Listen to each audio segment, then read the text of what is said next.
आप सभी को निर्जला एकादशी की ढेरों शुभकामनाएं। आज के इस वीडियो में हम कथा श्रवण करेंगे ज्येष्ठ शुक्ला एकादशी अर्थात निर्जला एकादशी। ज्येष्ठ मास के शुक्ल पक्ष की एकादशी, अगर कहें तो सबसे बड़ी एकादशी, जिसके व्रत का सबसे अधिक महत्व है, सबसे अधिक पुण्य है, जिसका एक व्रत करने से पूरे साल की एकादशियों का व्रत करने का फल प्राप्त होता है। इतनी महत्वपूर्ण एकादशी जिसका एक व्रत करने से आपके सभी पाप नष्ट हो जाते हैं, आप युगों युगों के लिए वैकुंठ की प्राप्ति करते हैं, आपके घर में धन धान्य की कमी नहीं रहती, आपको वैभव की प्राप्ति होती है। और इसका व्रत, क्योंकि इसका महत्व अधिक इसीलिए है क्योंकि इसका जो व्रत है वो बहुत अधिक कठिन है। कहा जाता है कि भीमसेन ने सर्वप्रथम इसका व्रत किया था और वो स्वयं भी पारण से पहले ही मूर्छित हो गए थे। इतना अधिक कठिन इसका व्रत है। तो आज हम निर्जला एकादशी की कथा सुनेंगे। आप सभी निर्जला एकादशी का व्रत कर रहे हैं 18 जून को, क्योंकि सूर्योदय के समय एकादशी 18 जून को है और द्वादशी युक्त जो व्रत होता है वो श्रेष्ठ होता है। ऐसा हमारे एकादशी के महात्म्य में कई बार वर्णन आया है। इसीलिए जो निर्जला एकादशी का व्रत है वो 18 जून को श्रेष्ठ बताया गया है। आइए अब हम कथा सुनते हैं। आपने भगवान श्री हरि विष्णु की पूजा की होगी।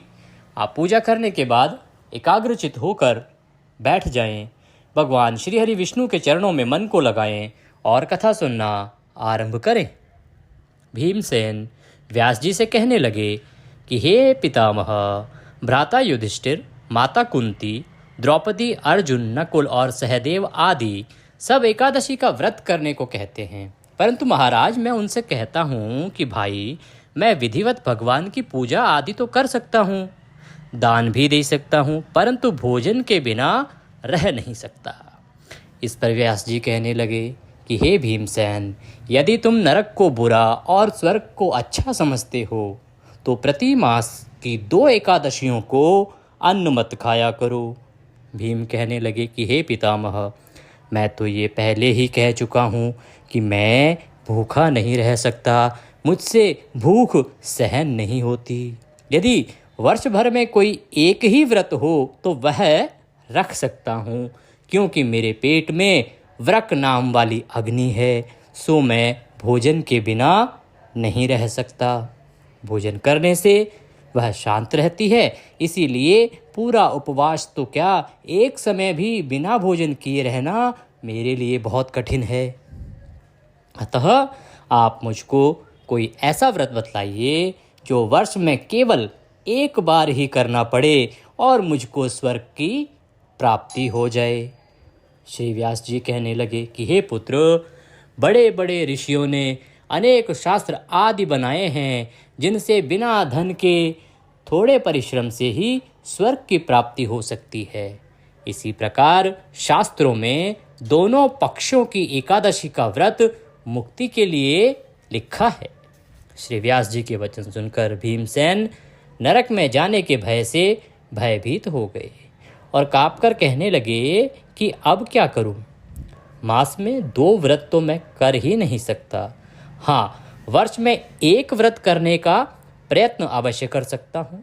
अतः वर्ष में एक दिन व्रत करने से यदि मेरी मुक्ति हो जाए तो ऐसा कोई व्रत बतलाइए।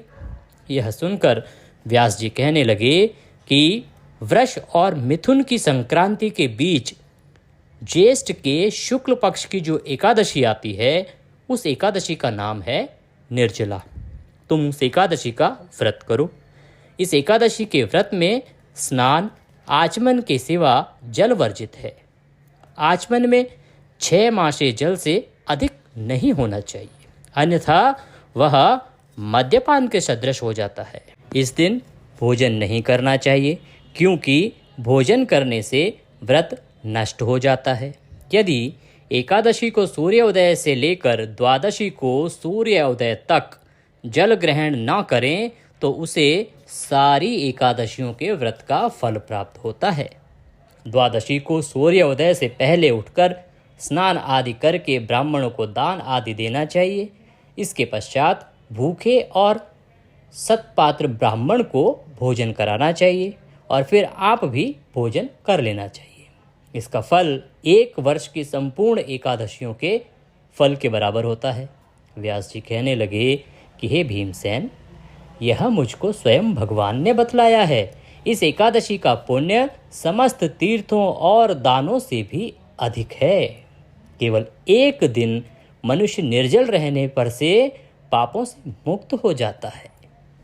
जो मनुष्य निर्जला एकादशी का व्रत करते हैं उनको मृत्यु के समय यमदूत आकर नहीं घेरते, बल्कि भगवान के पार्षद उसको पुष्पक विमान में बिठाकर स्वर्ग को ले जाते हैं। अतः संसार में सबसे श्रेष्ठ एकादशी निर्जला एकादशी का व्रत है। इसीलिए यत्न के साथ इस व्रत को करना चाहिए।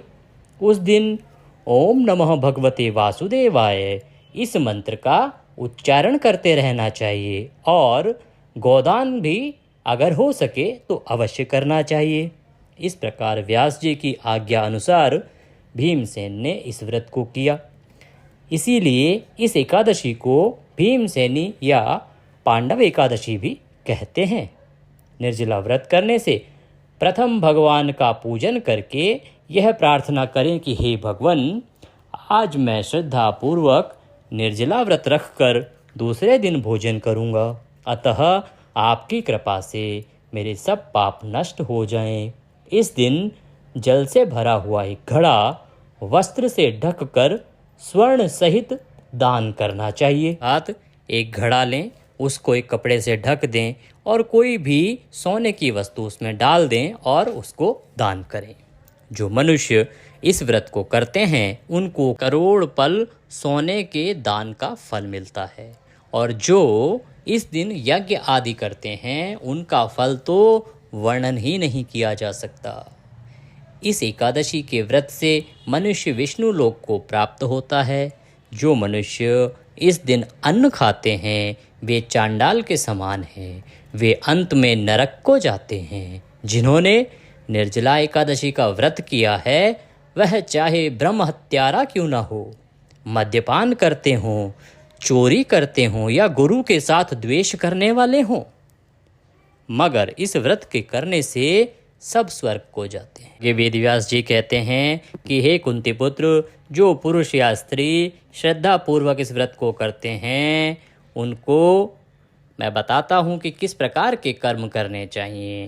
वेद व्यास जी कहते हैं कि प्रथम भगवान का पूजन, फिर गोदान, ब्राह्मणों को मिष्ठान व दक्षिणा देनी चाहिए तथा जल से भरे कलश का दान अवश्य करना चाहिए।